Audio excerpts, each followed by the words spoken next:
Sorry about that. I forgot to start the timer.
Thank you for subscribing to the channel.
I hope you're all excited. This is going to be lots of fun tonight.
And here we are. Hello, ladies and gentlemen. What's going on?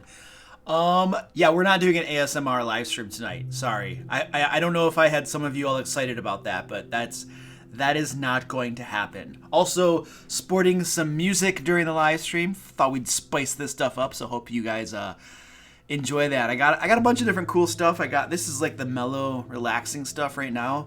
But then I love like Latin music, you know, so I got some of that going on. I got some cool stuff going on. We shall see how that goes. So, what is going on? I saw a whole bunch of people in the house tonight. Penguin Butt, Artificial Squid, Zero Gamer. I'm pretty sure I saw Danny in here. Yep, Reaper's in the house as well.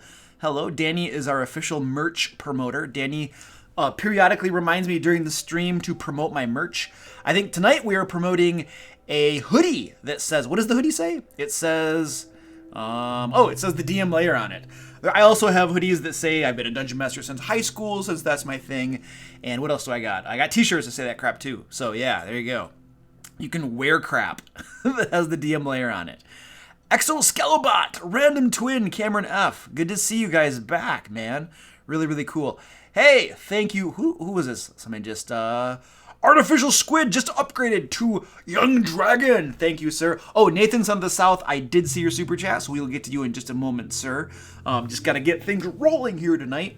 Artificial Squid, appreciate that. Remember, Squid, that you get a whole bunch of cool perks with your membership, but to get hooked up with those perks, you do need to contact me on my Discord. Send me a private message on my Discord, and I will get you hooked up. So, there you go. A lot of people last time were upgrading to the Adult Dragon, because that's the tier that gets, like, all of the, like, the gold stuff, I think. Alright, so let's we got, oh, come on, baby, you can do this. Who else is in the house? Oh, Fred! What up, dude? Welcome, man. Good to see you. The other Danny KL, we'll call him, is in the house as well. Wonder for It is here. Starburst, hello. Arcanivore, what up, dude? I saw somebody else. Who was it? Somebody else was in here. I always like to just, do a roll call, see all who is here. Sean Shepard, hello. What up, dude? A longtime lurker. Well, lurk no longer, dude. Joe M, what up? Orca dude, hey, how you doing, buddy? Yeah, hi. Natalie Spain, good to see you again. Robert Young, what up? Finn Armstrong. Dan the Man, how to D&D. So, like, lots of familiar folks. Really cool to see you all. So tonight we are kicking it off with questions. An hour or two of questions. You know, I always say an hour or two of questions, and then we always invariably do exactly 2 hours of questions, and then at 8 o'clock, 8 o'clock my time, so 2 hours from now, roughly, we do our adventure creation crap. But anyway, yeah, hour or two of questions, and then we're going to be creating some random encounter tables for levels, what was it, 5 through 10? So this is a peek sneak right here. We're going to fill this table out, guys. This is what I have. I have 50 cells. The goal, last time we got 50 random encounters created. And so my goal tonight is to get 50 again. And I think that'll be pretty cool if we can do that. So that is what's on the slate for tonight. Yeah, there we go. Cool. I think that's pretty much it. Radiator the Conqueror, hello. How you doing, buddy? How to D&D says hit the like button. Luke's a Harbor. Yeah, you guys, if you it actually helps the channel a crap ton to hit the like button. It gives YouTube like positive metrics and all that kind of crap. If you want to share this with your friends and all that bull crap, you can do that as well. All of that crap helps the channel. So I do appreciate all that stuff. Exoskelobot, yeah, dude, you can find the last random encounter table. Go to my live stream from last week or the week before, and there is a link in the description to my website, thedmlayer.com, and it's posted there, and you can also download it and stuff too. So all that stuff is available over there. Yeah, my cats are, I don't know, my cats are tabby cats. They're just the standard tabbies. They're probably like interbred between like cats all across the state. Get a good mix of genes, I guess. Yes, Rabbit, crap ton is definitely a YouTube measurement. Absolutely. Lady Riven, thank you. Appreciate the upgrade to Young Dragon. Do appreciate it. Remember to send me a DM on Discord so I can get you hooked up. Is there somebody hiding in the box? No, there's no cat in the box currently. The box is empty. All right, let's get to some questions, shall we? Yeah, Tashio is reminding us all to do the whole hashtag question, all caps, and then your question, and then they will get it into a spreadsheet for me where I will pull these bad boys. Remember, spammers suck. Spamming will not get your question answered. Spamming will get you probably a timeout from my wonderful moderators, and I will probably ignore it. So, probably not a good idea to spam. All right, do this. Okay, so Nathan, son of the South. Where was your? Okay, let's see. You got a super chat. Boom. Thank you, sir. I think it was a $10. Yeah, $10. Thank you, sir. I appreciate that. So he kicks us off by saying, I need some suggestions for some traps to put in a Thieves Guild main base. I opened this one up to the community as well. My group is 7 players and level 3. I'm gonna come up with 3 ideas for traps really quick for you, dude. I do have. What do I have? I think we actually created traps as a live stream. So if you go to my website, thedmlair.com, over there in the DM resources area or one of the blog posts, you can find a bunch of traps that we created. So you can always go check that resource out. I'm always trying to build up more free resources for people over on my website so you guys all can benefit from that. But let's give Nathan 3 traps. 3 traps, level 3, he said. Okay, so I think one trap is going to be have there be a trap that they can find that's like a pit, okay? And they find the pit and they're like, woohoo, we find it, or something. Or maybe it's open and they have to jump across it. And so when they jump across, there's immediately, after they jump across that pit, there's another pit that they fall in. So it's like a false trap that they can see, it's pretty obvious, and then they jump across it and they get into another trap. So let's do that one. I'm gonna turn my music down a little bit. It's a little too loud for me. It's competing for my own voice, for me at least. So there's a trap for you. Let's do a gelatinous cube that is in the ceiling. And when they step on it, I'm just making stuff up off the top of my head. When they step on a pressure plate, a gelatinous cube falls from on top of them. There you go. How's that? Let's do something with a bunch of daggers. So there's daggers lying all over the floor. And I don't know, there's a tripwire. When they slip on the tripwire, the daggers animate and start zipping around the room. I don't know. I just gave you 3 traps. I don't know if that's helpful. On the spot, be creative. Usually I'm not too good at that stuff, but I hope that was a little helpful, Nathan. All right, more questions. Oh, somebody's sending me a message. Make sure I check my messages in my live stream. It's very important to me. Vivian Juster says, do you allow your players to become or play as a lich? Not play. No. The answer to that is going to be no, unless we're at level 20 or something. Become? Now that would be very interesting. You could have a player whose goal is to become a lich, and then over the course of the campaign, he is slowly doing things to become a lich. I think that would be really cool. I would definitely conspire with a player who want to do something cool like that. So like that's going to be a long-term goal that might not happen for 2 or 3 years, but eventually that would be cool. So I could see that. I could see doing that. What's answered? Answered.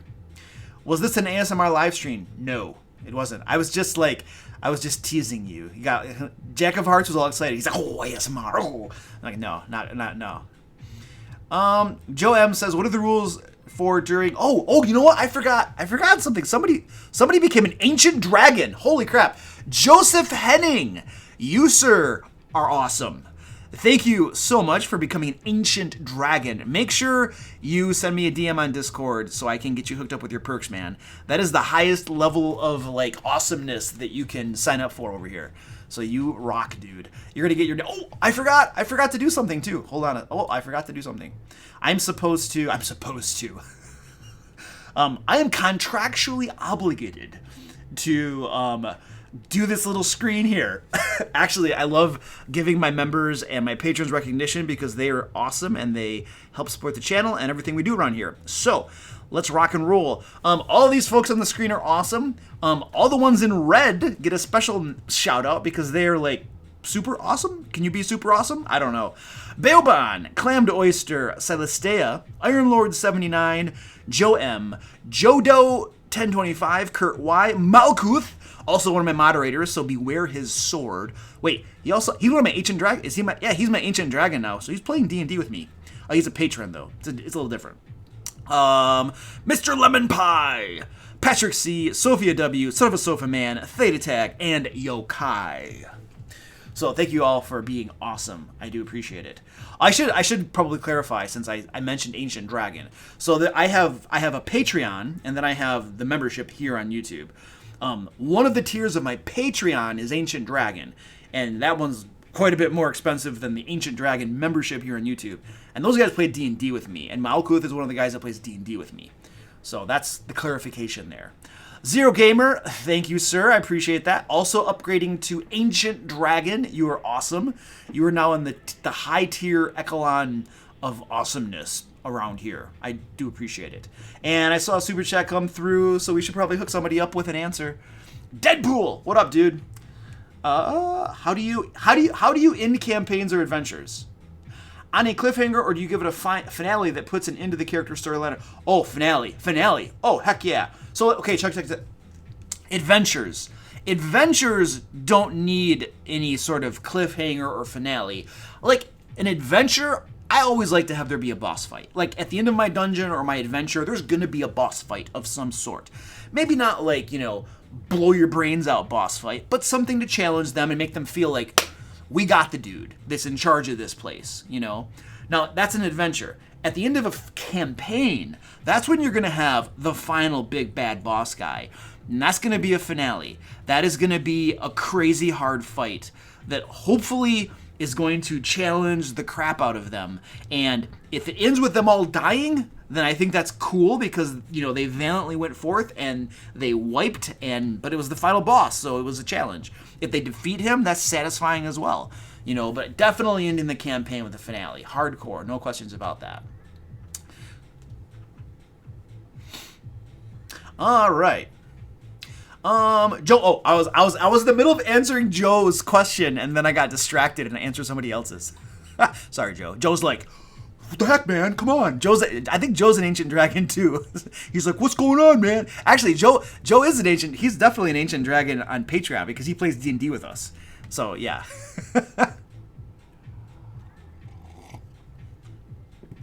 All right.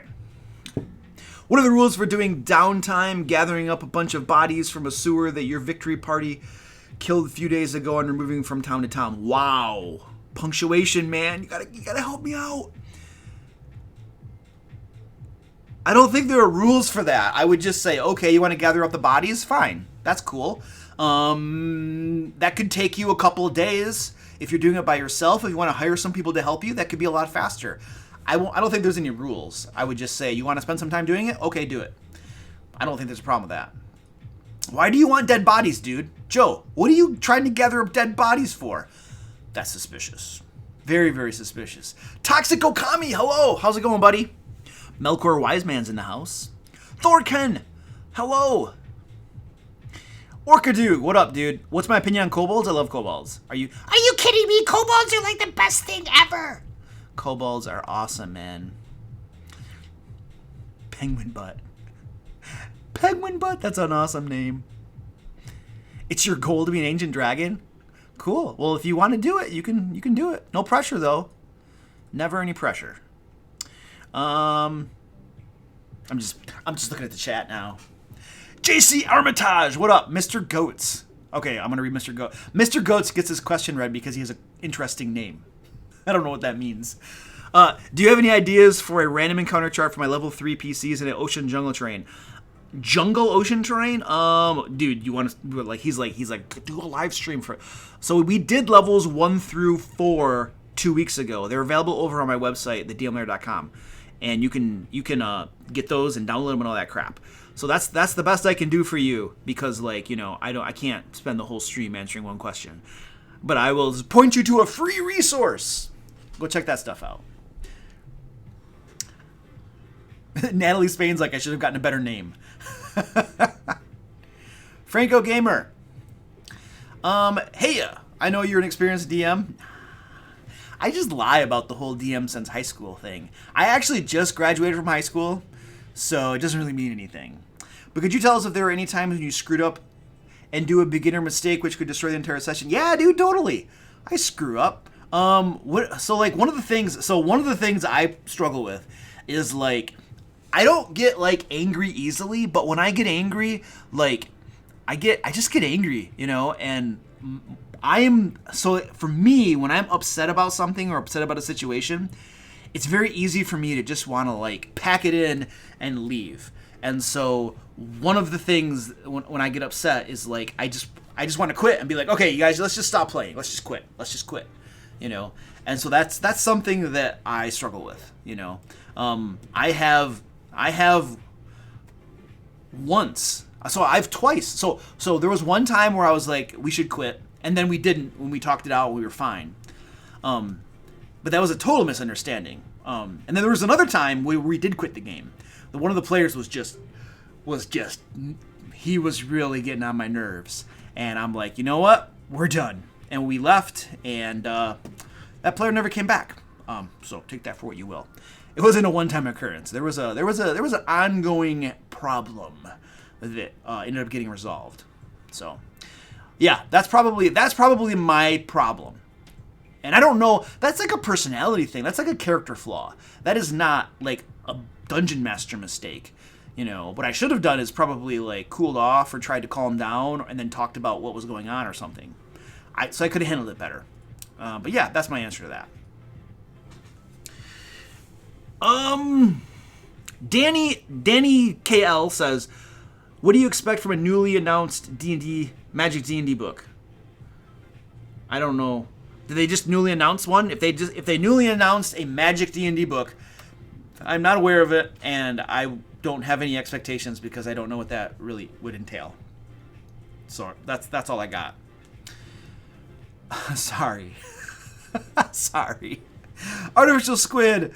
How do you deal with players who try to do obviously stupid and dumb things just because they are bored? Yeah, that's probably gonna get. That's interesting. Like if somebody is doing something really obviously, like, there's a difference between doing something stupid and dumb that is not gonna have a big impact on the game, and then there's doing stuff that's stupid and dumb that's gonna like not only screw that player over but also the players around him. And when somebody is going to do something that clearly will be detrimental to everybody in the group, that's a time to take a pause and be like, whoa, hold on a second, dude.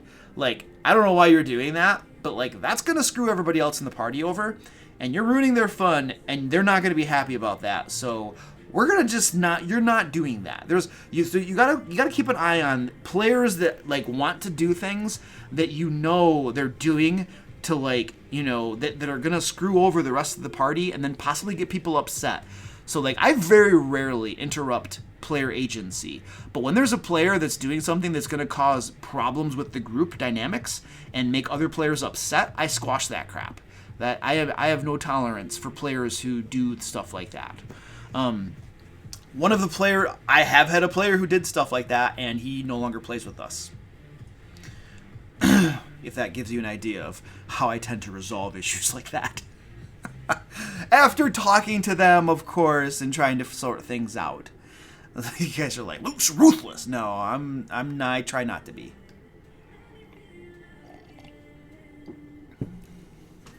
Rivers RPG, what up, dude?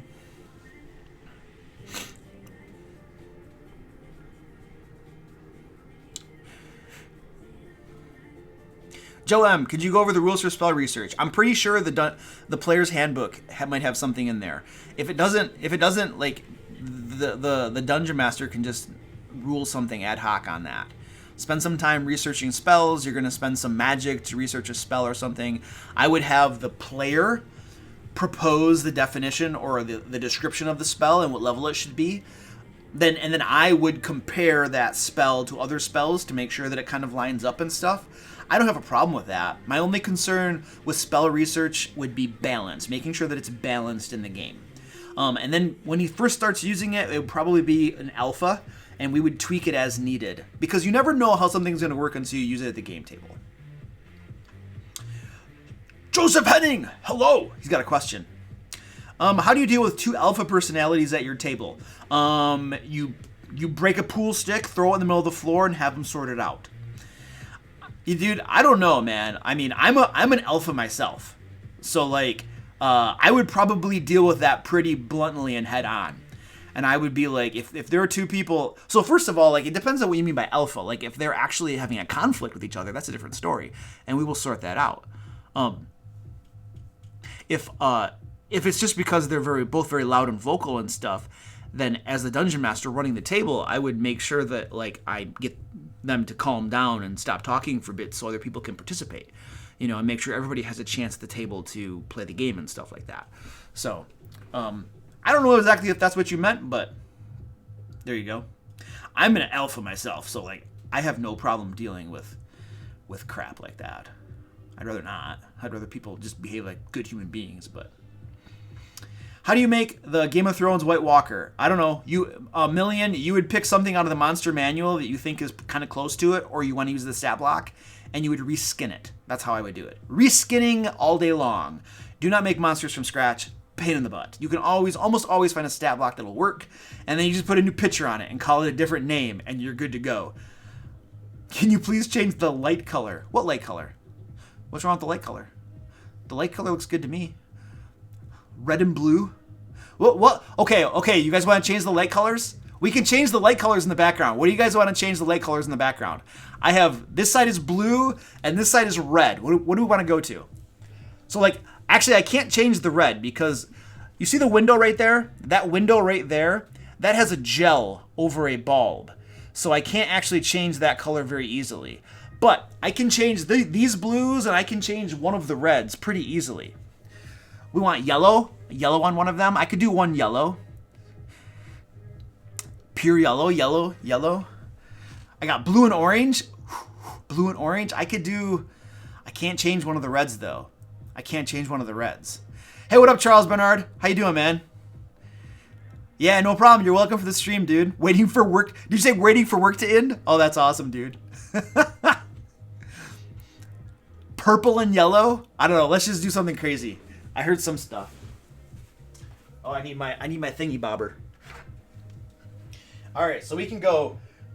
What is this one? Come on, baby. Woo! There we go. That's red. That's woo. Purple. Do purple. Where's the yellow? Well, there's yellow. That's kind of weird. That doesn't look that good. Pink. There's hot pink for you. How's that?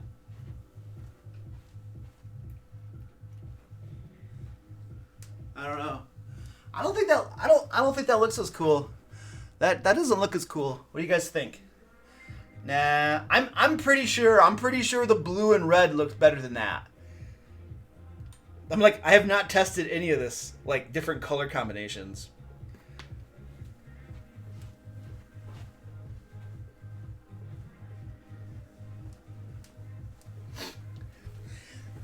All right, that was our experiment. I went back to the blue and red. There's actually a reason part of the background is blue, because people's faces, like my face, has a lot of, like, red tone in it and stuff, and orange actually has orange in it. Blue looks pretty good in the background because blue and orange are, like, opposite on the color wheel. What do they call those? They call those something or other. Okay, how about we do some questions? I had some super chats come in, so Artificial Squid sent $5 over to make it pink. Okay, I mean, you're paying for it, so I guess I should probably make it pink for you. All right, we're going to make it pink for a while because he gave me money.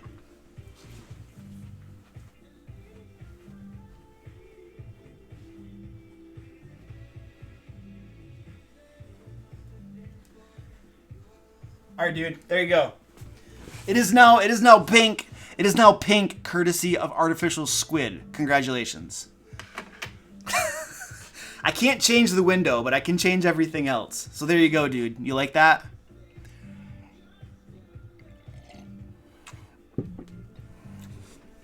Money is power. I can be bought. To an extent. All right, let's do some questions here. Danny KL says, oh, the cells are too small. So the word wrap is working, but the cells are too small. How many spells does a wizard know at 3rd level? And could a Warforged have that's 2 questions for the price of 1, dude. That's like 2 questions. How many spells does a wizard know at 3rd level? Dude, like literally, it's in the player handbook. It's in the rules. I'll tell you. That's in the rules. And could a Warforged have an elven design? Sure. Somebody could have made the Warforged look like an elf. Yeah, absolutely. I think you start with 4 spells you know, and then every level, there's a table in the player handbook that tells you how many you learn. I think you learn like 2 additional spells each level. Okay? So like if you start with 4, 2nd and 3rd, I think we're up to 8. But I'm just going off my memory. I don't play wizards. I'm a dungeon master. I don't know if you guys can hear the music or not. I can hear the music. Tyler Sitter, thank you, sir. Appreciate the super chat. Ever run a 1 PC game? Yes, I have. I ran a 1 PC game with my daughter. The way we did it, I don't know if this was good or bad. I'm just gonna tell you how we did it. It was my daughter. She ran 2 PCs, I ran 2 PCs, and I ran everything else. It was my daughter, so it was like, it worked. Now, when I did it back in high school with my friend Dane Barnes, and when he and I played, he ran a PC, and that's it. I think he just ran 1 PC, and then he played the game with just 1 PC, and it worked. I don't remember how it worked. I remember that we did it, but I don't remember if it was bad or good. I have no recollection. It's too long ago.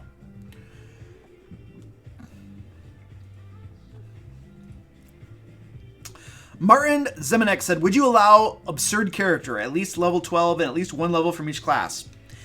If they met all of the requirements to multi-class, I think I would allow that. I don't see why not.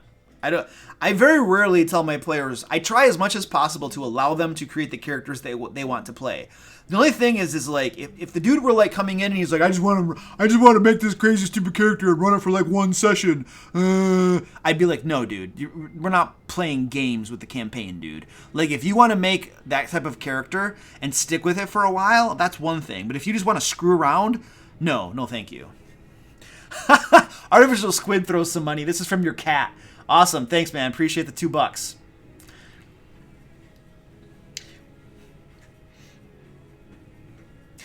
I always start my. I should say, I always started my campaigns at level 1. I think I have. I think level 1 is where we always start our campaigns. Wonder Ferret says, what are your thoughts on magical anomalies in worlds? Example, magical worlds in a desert region growing uncontrollably. How do I develop one? I think it sounds interesting. The way to develop one is just to think of a creative idea and implement it. Think of rules if you want to apply any to it, or just have it be. Like, it's your creativity, dude. It's 100% your creativity. You just make stuff up. There's no guidelines on that. You just do it. You're the dungeon master. The world is yours, you know? Mr. Goats, I've played Pathfinder a little bit, like twice.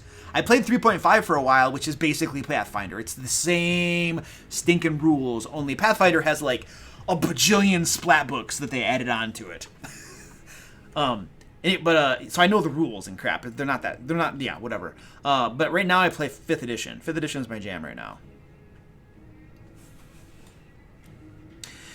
Zero Gamer, what's my opinion on players creating magic items? And do you yourself have special rules or requirements for doing so? I don't want them. Okay, so like, if a dungeon master wants to allow his players to create magic items, I have no problems with other dungeon masters doing that. Like, that's their choice. They can do it.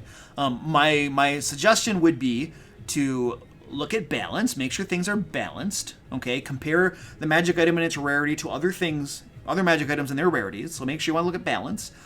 But you also want to probably stamp it as an alpha and then play it in the game a little bit for a few sessions and then change it based upon the gameplay.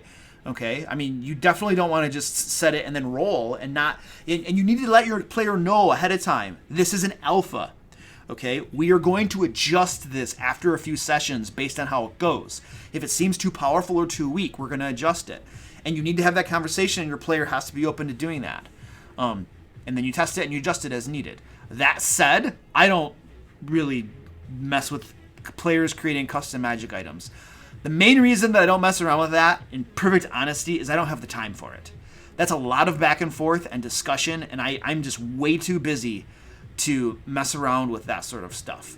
And besides which, creating a magic item in game, I think Xanathor's Guide to Everything has rules for creating magic items, and it takes a long time. So like, what are you gonna do? Just not play the game for a while, roll up a new character while your other character is creating the magic item, or you know what I mean? So yeah, there's a bunch of different stuff going on there. I don't do it. I don't mess with that stuff. That's just me personally. If other people want to do it, that's cool. Guapo's down here bugging me. Thorkin, how would I handle very passive players? I'm not sure what you mean by that, but if there were players that didn't speak up a whole lot at the table, I would try to specifically say, hey, John, what do you think? What would you like to do? Hey, Maggie, what are you thinking right now? Hey, Doug, what's going on over there? What do you think about all this stuff? I intentionally want to go around the table and, ask players who are a little bit quiet what they are wanting to do. I think that's one of the things about running a game and running a table. You got to be careful because there are different types of players. Some players they're okay to sit there and be quiet and just go along with the group. So don't put them on the spot too much because that might make them uncomfortable. But you want to make but the other extreme, sometimes a player wants to contribute and wants to say stuff, but you have loudmouths at the table who won't shut up and they won't give them the opportunity to say anything, and the quiet person doesn't interrupt them. And that's where the dungeon master needs to shut the loud ones up for just a hot second and then see if other people want to participate. That's important. That is important to make sure they have the opportunity to participate, but don't force them to participate. So there's a big difference. Charles Bader, what up, dude? Thank you for the $5. So, Charles Bader said, has there been a merchandise or membership shameless plug yet? If not, hopefully this is your chance. All right, so you're paying me $5 to plug my crap. So there is merch. I think there's a hoodie pinned to this video, probably down below the chat or above the chat. You can buy some merch if you want to. I get a tiny cut of merch, so if you want to grab a shirt or a hoodie, I get a little tiny cut of it. Danny, one of my members and moderators, has a hoodie, and she said it's pretty good quality. Memberships. So yeah, if you want to do, so there's like a join button down below somewhere, and you can click that to get information about memberships. But basically, there are different tiers, and you get things like access to a VIP Discord channel with other people, which gives you prioritized access to me, and I answer questions and crap like that. We do monthly hangouts over voice chat, just my Patreons and members. And what else do we do? You guys get to vote on videos that I make, so you get to help decide like the course of the channel, the future of the channel, and what kinds of videos we do. So you get a lot of cool little things there for being members and crap like that.